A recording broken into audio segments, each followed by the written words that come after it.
Hey everyone, thanks so much for joining. We'll just let everyone kind of log on and get settled, and then we'll get started.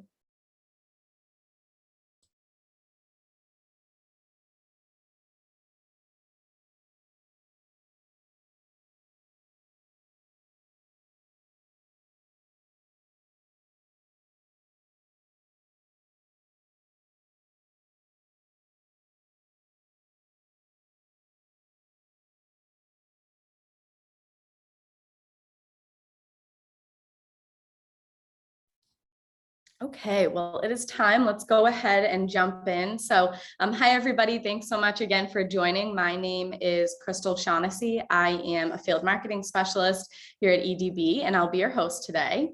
I am joined by EDB's Jamie Watt, who is Senior Vice President of Support Services, and William Ivansky, who is Senior Principal Support Engineer here at EDB.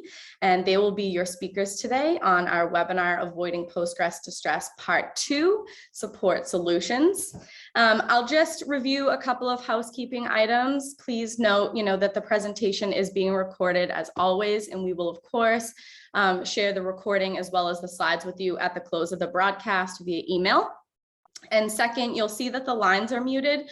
So we expect the presentation to last most of our time today, but of course we'll be taking questions along the way. And if there are any kind of unanswered questions at the end, time willing, we'll get to those then. So please, that Q&A box down the bottom right-hand corner of your screen is your friend. Please put all of your questions in there. I'll of course do my best to mitigate anything coming in on the chat box, but we'll give priority to what is in the Q&A. So with that, I'll hand it off to Jamie to kick us off.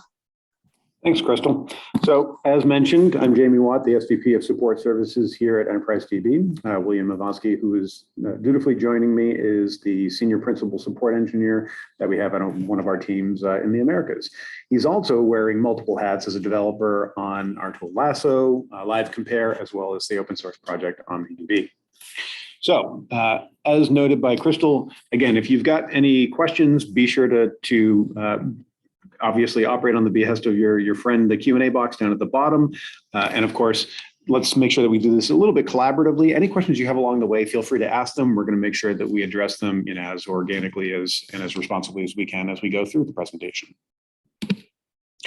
So last week we had talked a bit about more specific technical examples as we went through scenarios that we've seen within our overall support services operation where customers have run into challenges, both in self-support as well as just within their day-to-day practice from Postgres. But for those that are starting more within the self-support initiation point, it's important to understand at what point in your journey, if at any point in your journey, you really need to consider going from self-support to a more formidable partnership. Self-support by itself is a tricky thing, right? Too easily, you're really forced to rely exclusively on what you've learned and what you think you know.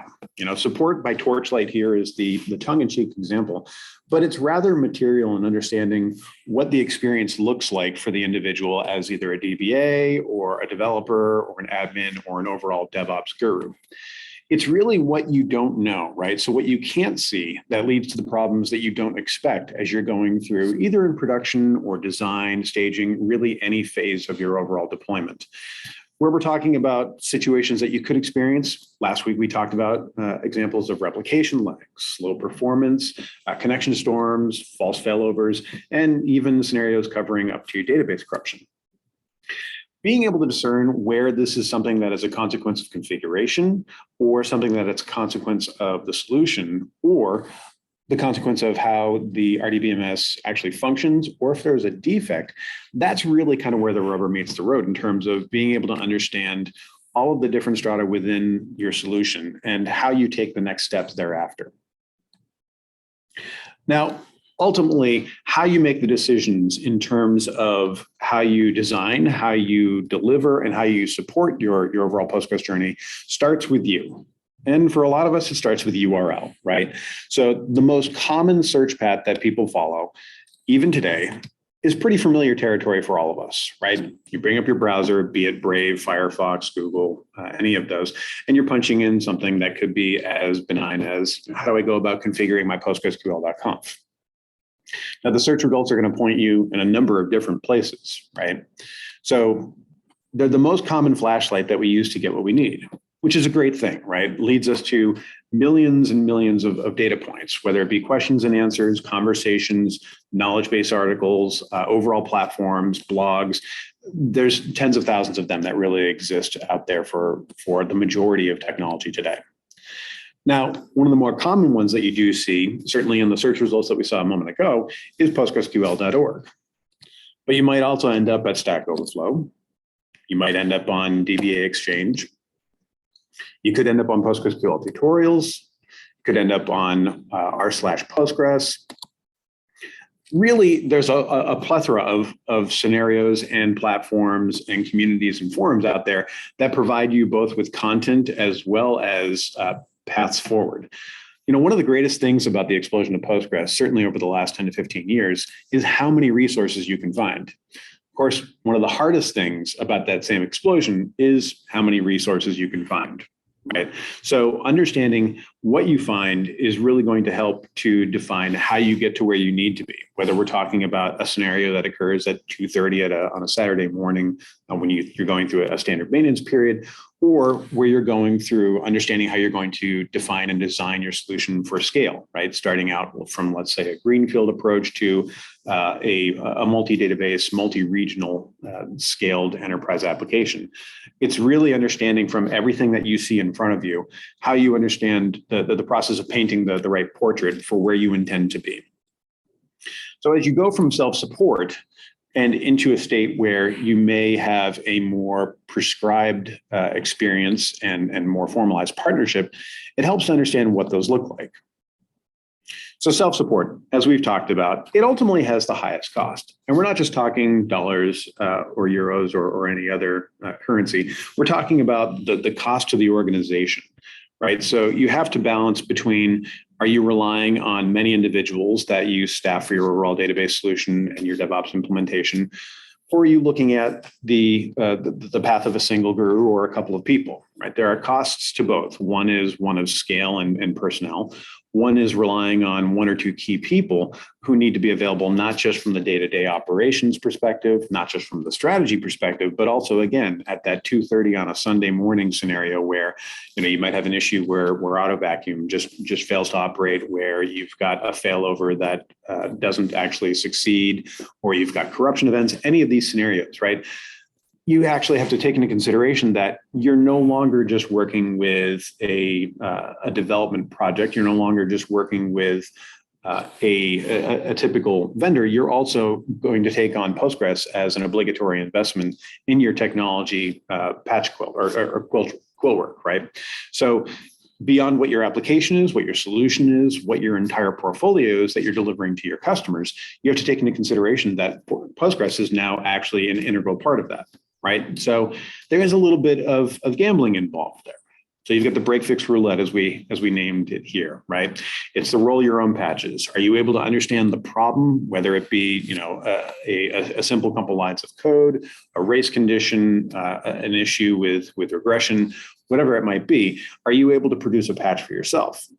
And then further, are you able to actually get that patch submitted to and committed and delivered in the community versions themselves, right? So where you look at doing so via self-support, that's a very weighty experience to consider in its entirety. Many operations will then consider, okay, so do we farm this out partially or fully? And what does that look like? Are we looking more for somebody that brings in a comprehensive experience, or someone that is more of a consultative partnership? So consultancy itself, and I'm not talking necessarily about just professional services, right? Many organizations will have that as part of their overall offering. But those that their bread and butter effectively is consultancy, they can replace or at least allay some of the team costs with a kind of a pay per play, or whether it be hours or days or a scope of work experience. The design, the deployment, fixes and features, they're really all tailored to your explicit need, because as by way of the definition of the service, it's really something that is bespoke to each customer, or at least to some extent is, right? The challenge is that while your needs are what matters, meeting those needs is subject to that consultancy's availability. So again, if you're talking about strategy, design, deploy, those are things that are generally part of a common SOW practice, right? A scope of work practice. But where you look at that 3 a.m. on Tuesday morning event where you have an outage and you've got to call somebody and be able to rely on them to get to your uptime, your SLO commitments to your customers, your overall recovery time objectives, recovery point objectives, that's where things can get a little bit dicey, right? And furthermore, their expertise isn't necessarily guaranteed on every piece that you're using. One of the great things about Postgres is the wide availability of extensions. However, knowing whether or not each partner that you bring in as part of that consultancy is going to have the expertise both to understand configuration and design and deploy, but also potentially code remediation for those extensions is something that has to be taken into consideration at each turn. Thirdly, you've got the most comprehensive approach, right? Community support, where you're working with a partner that allows you both freedom and flexibility of the open source project itself, but is taking on an obligation or an empowerment to help you drive your experience from an open source perspective with an enterprise level of commitment. Right. So coupling open source freedom with an enterprise grade experience, making sure that this type of relationship has global availability of a partner who has established practices for scale, right? So understanding how your implementation works today, how it needs to work tomorrow, and where it's ultimately going to be a year from now, 2 years from now. These are all things that are taken into consideration in a broader experience. And I mentioned a moment ago, open source is a product, right? Which is less about turning things into a productization, which you may be trying to kind of steer away from or migrate from in your prior DBMS scenarios. It's more about bringing things like healthy roadmap influence, right? One of the great things about Postgres is that because it's managed by committee, and there's no way for one entity to have entirety in terms of direction of the roadmap. There is an overall opportunity there to partner with a vendor that has a voice or multiple voices in that overall community, right? EDB, as an example, has several committers in play and core members and dozens of contributors. Break fix and community commit, right? So being able to determine what the path is to define that patch that is needed in the moment to get your backup and running, but also how do you ensure that actually gets into the community build? So if you're working from PGDG or one of a half dozen other sources, you know that the fix that you got at that point in time is actually going to be part of the next maintenance release. And then, as I mentioned a moment ago, SLOs and always on teams, right? So it's not about carrying the metaphorical pager, and it's not about relying on just an open promise. It's about understanding what are the SLOs when you run into issues that are of high severity, right? What's the response you can expect? When can you expect to see remedy? And ultimately, as we noted here, when is that remedy going to be addressed in code in the event that it is something that requires that level of involvement? So let's talk a little bit more about that third example, community support. What are the things that you want to see, right? So if you look at the key things that you really want to see out of the experience, you obviously want to see 24/7 staffing, right? You want to be able to see an effective flow from ask to answer, right? So whether it be via email, via a customer portal, via phone, via Discord, via Reddit, via Slack, whatever those mediums are, having that not just teased out, but fully defined to understand how you can get the right answer at the right cadence is key. Having clearly defined severity levels, right? So having a common agreement of this is what a severity 1 event is defined at, which is usually production down or equivocal, right?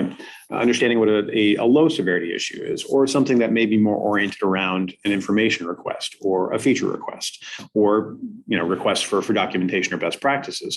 These are things that are key because not all questions and not all issues are equal, and you don't want them to be treated as such necessarily either. Ensuring that you're seeing fast responses with meaning, right? So that there's awareness for the problem that you're explaining, the symptoms that you've described, as well as what you've brought forward to that that partner in the past, right? Because there may be commonality, and oftentimes you will see in environments of larger scale or of more significant continual engagement, you're going to see trends that present themselves that might identify that while you addressed the symptoms in each individual engagement, there may be a broader set of root causes that really kind of have to be drawn toward to ensure that going forward, you've got the right, stable, scalable experience in play. And then secondly, understanding a clear outline of what the conditions are, as I mentioned, the symptoms, as well as what we observe to be the diagnosis of it. What are the actions that have been taken and are in process at this point? And then what are the needs, right? What are the next steps that need to be taken? So internally, EDB, as an example, calls it a CAN report. This is actually something that is modeled after the PagerDuty support model, where, again, you're focused on milestones and overall outcomes, rather than some of the more esoteric models that might have existed, decades ago. Ensuring that you've got access to the right team for the right answer, right? So that you're not hearing the obligatory, well, you're working with L1, we need this data to get to L2, to get to L3, and so forth. Similarly for escalation policies. If you see these things kind of transparent but thoroughly teased out, then it's a situation where you really need to question, are you working with the right vendor? Because ultimately, all you care about at the end of the day is that no matter what the resource is, their title, their department, their function, that they're getting you the answer that you need to either, again, get back up and running, get to the configuration or deployment that you need, or get your questions answered. Us phrasing, this is a big one, right? So ensuring that you feel as though you're in a collaborative experience with your partner rather than something that is more deflective, right? Making sure that you have this sense of investment from your partner that they're working to get you back up and running as a requirement for their own success and your success, right? It is a joint effort. That kind of leads us into what should you avoid, or what are the things that might give you pause? And certainly would from my experience or from Williams or others, where you see things like limited hours and availability, right? If it's sort of like a Monday through Friday or a Sunday through Thursday shop, or if it's something where there are limited hours that are kind of restricted to a specific time zone, those are things that you have to kind of question. If you're certainly a global and agile shop, is this actually able to meet the needs that you have? Complicated or outdated engagement methods, right? So if it's solely focused on, let's just say, phone and email, right? There are a lot more mediums that have come about in the last 15 years that really kind of drive a more immediate and intimate experience that really should be contemplated as part of the baseline for customer experience. Instant replies focused on copy paste, right? So that's kind of the opposite or the antithesis of a fast response with meaning, right? So where you kind of submit the ticket and all you see for the first few hours is, thanks for reaching out to us, we'll get back to you. What you expect to see is where you're looking at, the first 15 minutes, first 30 minutes, first hour of a high severity issue, that you do have the acknowledgement, but the engagement that you see isn't something that feels impersonal. It's something that is asking questions about and providing you next steps that are specific to the conditions that you've described in your plea or your outreach. Barriers and time boundaries for engagement with progressively stronger resources, right? Again, some models will kind of decry the notion of, we wait 1 hour to escalate to this tier, we wait this period of time to escalate to development. That kind of flies in tandem with the us versus them phrasing and deflection that's noted at the last point. Ultimately, all you care about is you're getting the answers that you need, and you're getting them in the amount of time that is allotted for rationality, right? So if you see these things as kind of more fragmented but structural, you have to question whether or not this is the experience that's going to drive and power what you have as your uptime, be it 5 nines, be it geographically distributed availability, anything that might be relevant to your RTO and RPO. These are key to making sure that you've got the right partner in play. So as an example, what EDB provides for community or for folks that are using open source purely is called the Community 360 plan. Always on support, right? So 24/7, the ability to work with the right team members, right? Working with the team who actually wrote the code in and of itself. So that way you're working with experts that have either deployed or designed deployments, or in some cases, both done those as well as continue to contribute to the code itself.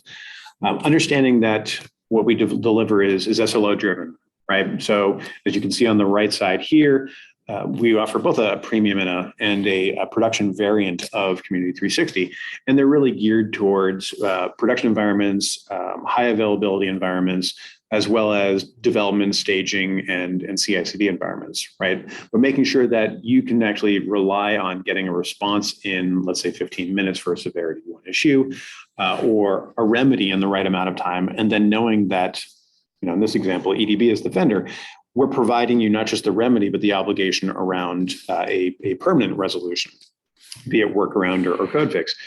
These are things that we kind of tout as we continue to grow larger and larger with this particular offering, because it's a flagship for a lot of folks that really want that flexibility of staying in the open source space, but having somebody that is backed as an enterprise vendor. And swarm oriented. So this is something that's a little bit more internal, but helps to deliver that right experience externally, right? So we operate on the premise of swarming. So when we're looking at any given ticket on the back end, we have Slack chats that are spun up internally, where we collaborate with any and all resources necessary. We do have an automated model for that, but it gives people that immediacy to get the answers out to you, right? So the right answer for the right ask in the right amount of time is the end result. Now, what it covers, and this again is what you should see in general practice for the right vendor. It's not just break fix, right? To us, that's a lot more deflective than it is collaborative, right? So making sure that we're providing guidance and advice. How do I configure my PostgreSQL conf so that way I've got the right streaming replication configuration, so that way I don't find out at 2 a.m. on some Saturday when I perform a failover that I actually mismanaged my replication names, or the priority, or the type of replication, asynchronous versus synchronous. Best practices, right? So generally, what are the practices that we define around vacuum, or around the overall configuration for failover, or what we might define as practices for monitoring? We talked a bit about each of those in the prior webinar that we had done, which tackled more on a ground level the technical issues that we see on a regular basis. But you want to make sure that we don't exclude break fix, right? Because these first 2 items help you prevent getting into the third stage, but should not exclude it from your experience. So if something is broken, whether it be from a Postgres perspective, or one of the extensions, or something that is an adjacency that we as the global provider deliver, it's something that we should be able to provide you, again, remedy as well as resolution.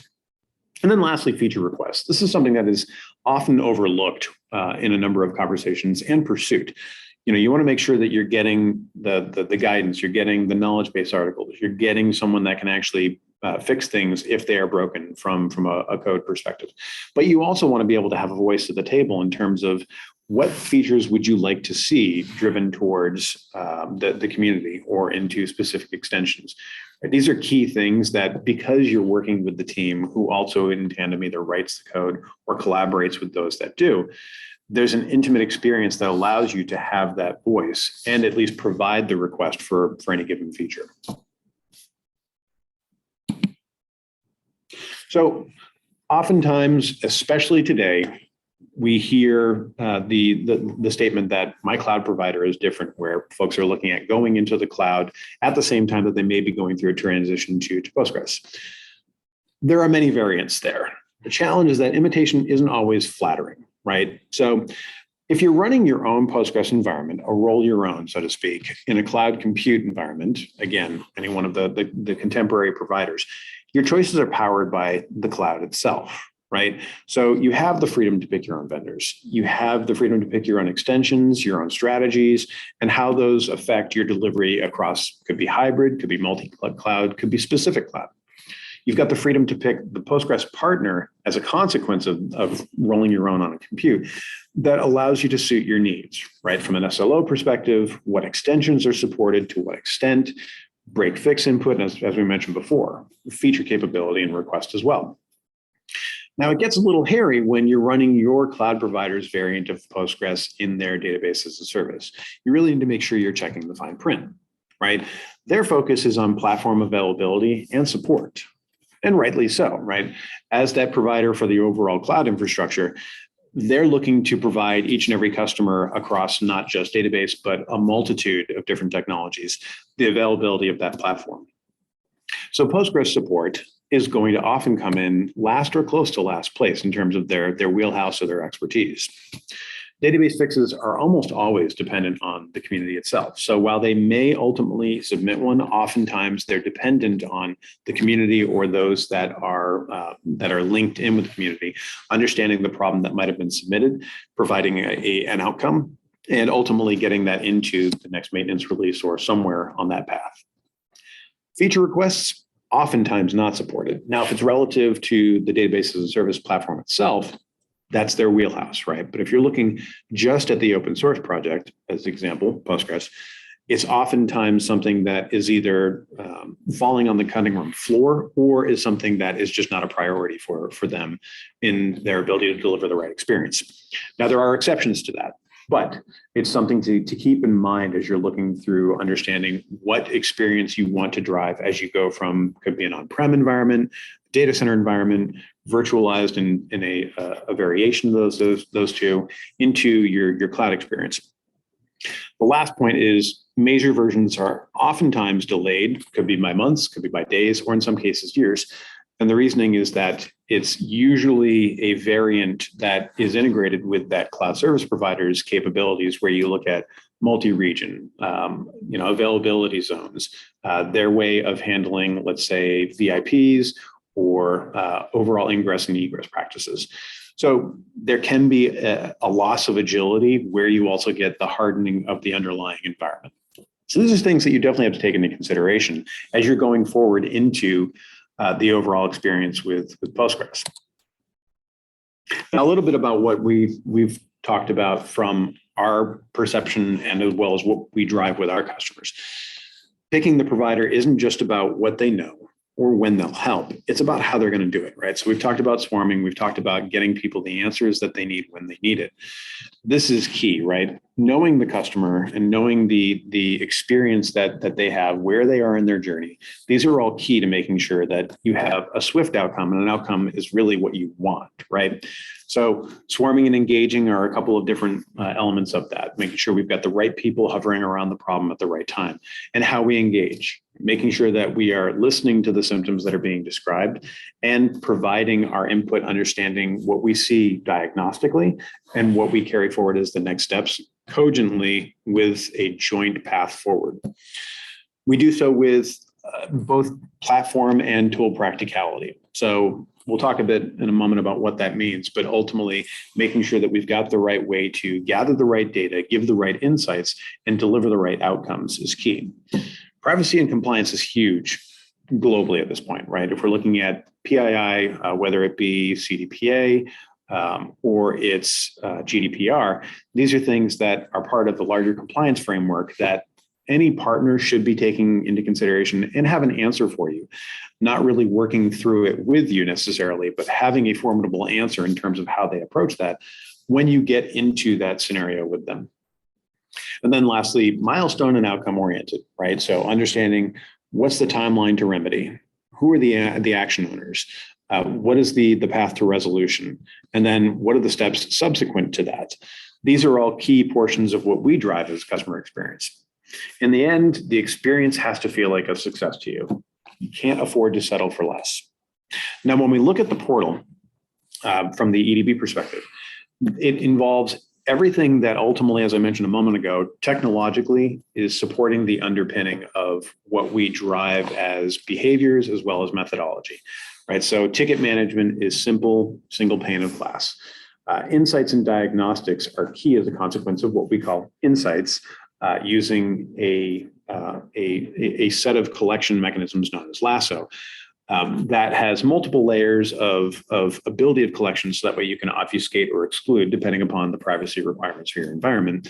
But it allows you to perform instance health checks kind of at a glance, understanding things that are outside of best practice or maybe outside of recommended configuration, as well as understanding what recommendations we may bring forward in terms of could be your vacuum practices, could have to do with your indexes, could have to do with your replication configuration. These are all used not just in a self-service mechanism, but also as we go through and work with you as the customer to ensure that when we are asking for something, it's not a iterative experience of we need this and that and the other thing, right? It's one fell swoop of please grab this for us. We'll have the vast majority, if not all of the data that we need to give you the answers to the questions and the problems you're facing. And lastly, a knowledge base where you have a portal experience that's defined.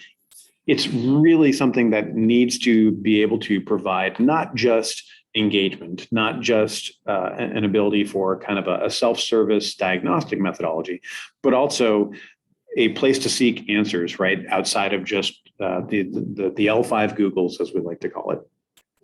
Having something that is current and involves contemporary versions, not just of Postgres, but also extensions. This is something that we pride ourselves on from what we deliver. So if we're to look at, I guess, the top one or two things, William, if someone asked you, what is it that really brings about the right Postgres experience from a vendor partnership perspective? What are the two things or two or three things that you would look for? And what do you think the two or three things are that we do that differentiates a delivery to those that are seeking a more formidable, mature process? Okay, so you mentioned 24/7 and for global availability of the support team, we have to be 24/7, and that involves that the team that is working with the customer,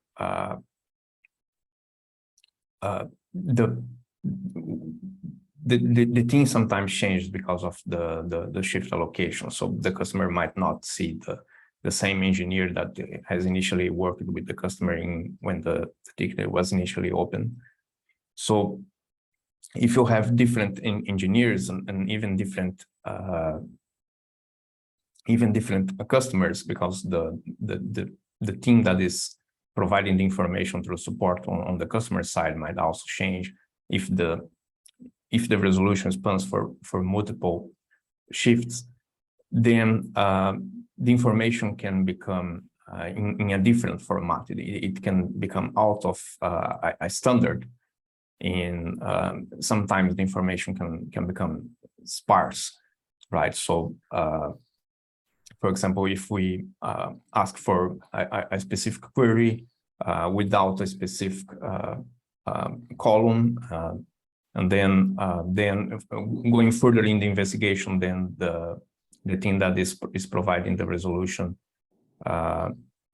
actually notices that specific column is now available in that Postgres version, and it needs to be asked, and the previous engineer has not asked for that specific information, or now we need a different investigation. Now it's more focused on the statistics themselves or the performance. So the investigation might switch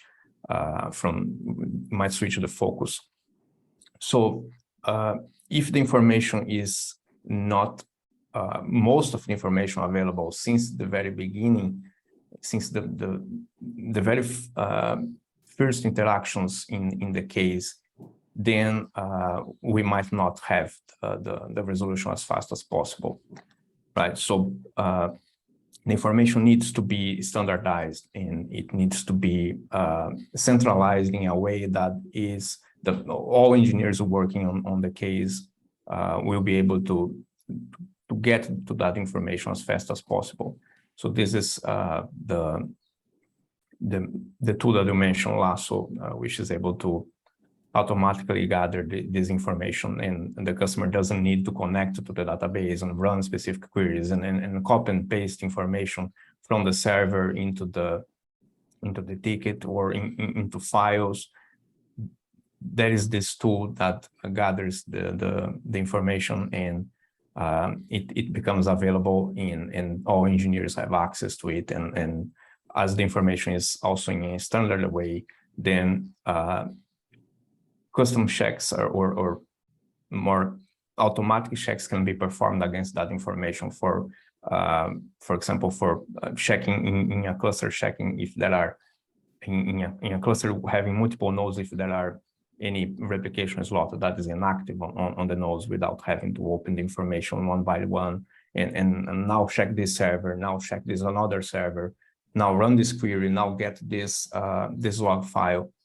So from the contents, as you mentioned, and from the past experiences with the customer and from past last reports that are available to the engineers, then we can ask for the right set of information or for the most information that would be required to understand the issue. So that would be one of the differentiations.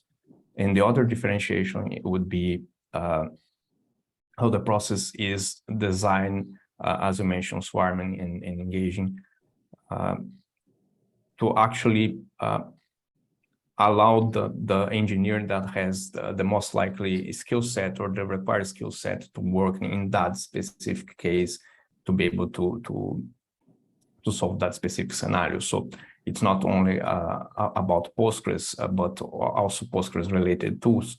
So one engineer might be able to work on that specific case about replication, and that other engineer about pooling. So the resources are allocated according to the use case. And it's not just one, right? I mean, where you say swarming, like there are multiple things which might require multiple people with multiple backgrounds and expertise, right? So, you know, you mentioned replication as an example, or pooling and balancing. You can run into complexities that aren't just within the framework of Postgres itself, but also understanding the environment, right? Who's best to be engaged on, let's say, a Red Hat OpenShift deployment? Who's best to be engaged on not just cloud in general, but specifically if you're looking at GCP or you're looking at AWS or if you're looking at Azure? Understanding which resource has the best depth across those backgrounds really is key to ensuring that we deliver the right ingredients in the team members that are engaging. And that's consistent to your point, right? So it's not just something that's done at a point in time. It's something that if it's, you know, a high severity issue, has to be something that can be reproduced, not just in one window of 3 or 4 hours, but also consistently 24/7 in some cases, right? Having that consistency and that ability to have constant collaboration across the entirety of that time, not just for one customer, but for many, that's something that the right partnership really is able to deliver. And to your point, you know, we had talked on our last session about the balance and solution design between art and science. It's the same here. You want to be able to get the data that you need such that the different slants of perspective brought by each SME are able to look at the same consistent set of data and glean their specific inputs from it, which collectively comprises as, you know, the recommendations or the analysis that we present to get the answers to the customer. So, you know, we talked a bit about things that you don't want to see, right? A few minutes ago. Is there anything else or anything that you do want to see? We've talked quite a bit about that. Is there anything that you think that we might have missed there? Is there anything else that you see as, I guess, a value that either EDB brings or that you want to see in a vendor in order to make the right choices? You're going from, you know, exploration to self-support into a longer-term perpetual scenario. Okay, so support experience, it's not a matter of the faster initial response. So copy and paste responses are really detrimental to the process, to the experience, and asking for information multiple times, that can also put some frustration to the process. So unless the investigation has changed, unless the cluster state has changed, then let's say run another last report. Now we are going to see if the standby has attached. Now if we're going to see if the switchover has happened successfully. So that's that's one point about asking for information again. So asking for information again, just because as I mentioned, the support chief has changed, or now there are other eyes looking at the ticket, then that can increase the resolution time as well. Yeah, it's iteration versus repetition, right? That's really what you want to see. That's a great point. Okay, thank you. We did actually get a question that was earlier on, or at least a whole slew of requests.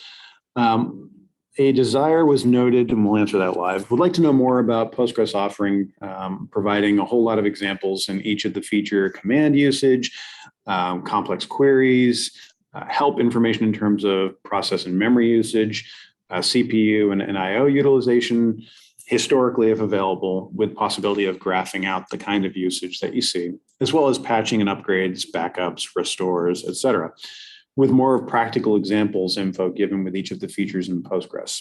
So that's actually a great point, and it's unfortunate that we didn't touch on that until we got to the slide that we're looking at here.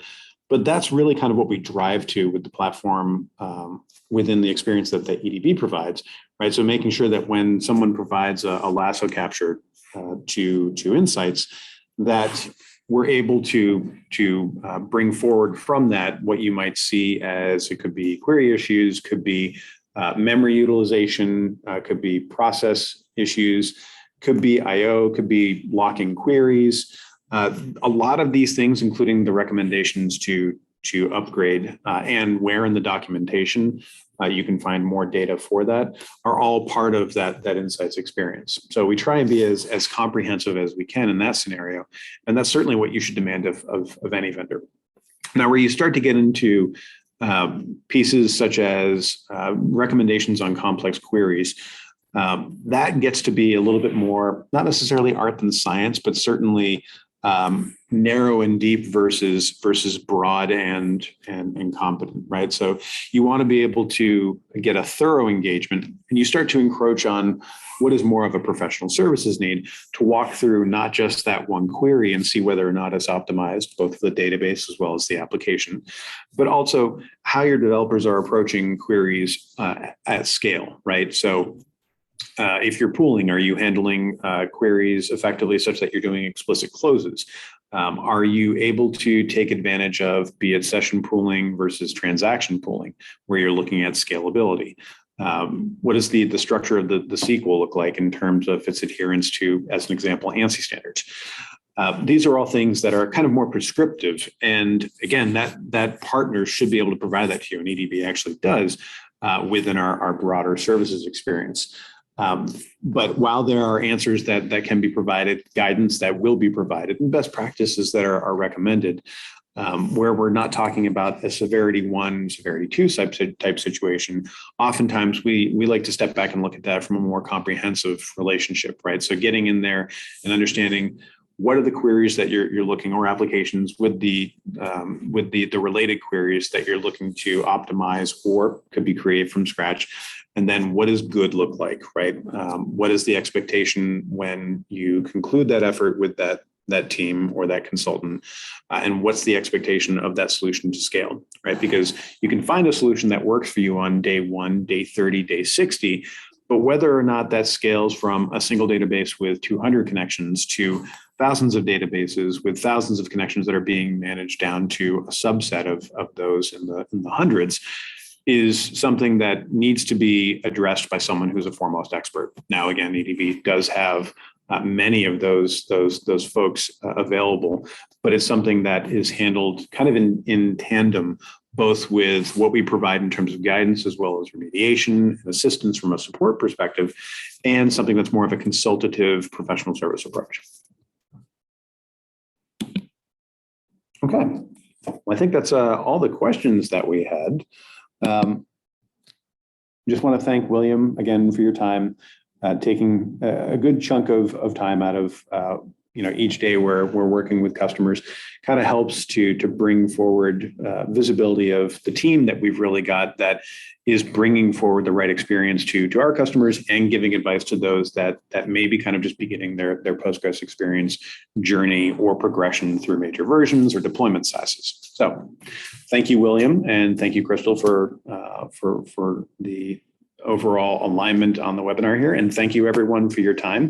If you've got any questions related to what we talked about today or anything oriented around support experience or questions you might have, feel free to reach out to us. Again, we're a pretty transparent organization and always happy to help. Awesome. Yeah. Thank you, William. And thanks, Jamie. Much to your point, this has been a really fun and informative series. So of course, if any questions come up kind of post webinar, we do encourage you to reach out to our team and we will be reaching out to all of you with, the slides and the recording. And there'll also be an opportunity on there to reach out to our team, but you'll have Jamie and William's contact information as well. So please feel free. And otherwise, thanks to everybody who joined us. Have a great day. Thank you. Thank you. Bye, guys.